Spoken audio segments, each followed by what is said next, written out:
Hello friends, welcome back to my channel. So friends, আজকে হচ্ছে করওয়া চৌথ। আর সকাল সকাল উঠেছি আমি। উঠে আগে স্নান করে নিয়েছি। স্নান করে নিয়ে একটা ফ্রেশ জামা কাপড় পরেছি, আর পরে নিয়ে হাতে একটুখানি মেহেন্দি লাগিয়ে এই যে আমার সার্গি, এটা আমাকে খেতে হবে সকালবেলা। এটা হচ্ছে সূর্য ওঠার আগে আমাকে খেতে হবে, ভোরবেলা। ভোরবেলা বলতে এখন বাজে 4টে, 3:30 4টের সময় এখন আমি খাচ্ছি সার্গি। তো সিমুই হয়, সিমুইটাকে খাওয়া হয় লুচি দিয়ে। আমি এখানে লুচি তৈরি করি, আমি এমনিতে শাশুড়ির তৈরি করা উচিত, কিন্তু এখানে আমি তৈরি করছি, কারণ যেহেতু আমার শ্বশুর মশাই নেই, তার জন্য আমাকে নিজেই তৈরি করে খেতে হচ্ছে। আর এই হচ্ছে গরম গরম কফি খাচ্ছি, কারণ সকালে এই যে খেয়ে নিলাম ভোরবেলা, এরপরে আর আমি কিছু খেতে পারবো না। একবারে মানে চাঁদকে অর্ঘ্য দিয়ে তারপরে খেতে পারবো। এবারে আমি মেহেন্দি লাগাতে শুরু করলাম। আমার সব কাজ টাজ হয়ে গেছে, লাঞ্চ টাজ সব বানিয়ে নিয়েছি। এখন আমি মেহেন্দি লাগাচ্ছি আমার বর।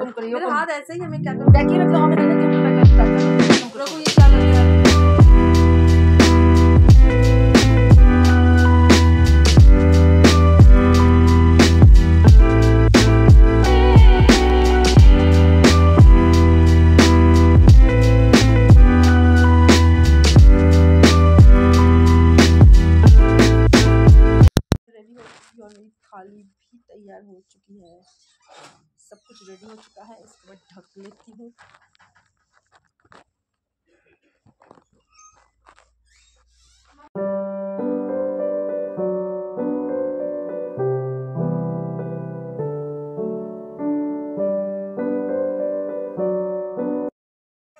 जंगल में आग जलाकर छलनी में से चांद दिखा दिया। तो मैं अपनी भाभीयों से बोली कि चलो चांद निकल आया है, अर्घ दे लो। तो उसकी भाभी बोली कि ये तो तेरा चांद निकला है, हमारा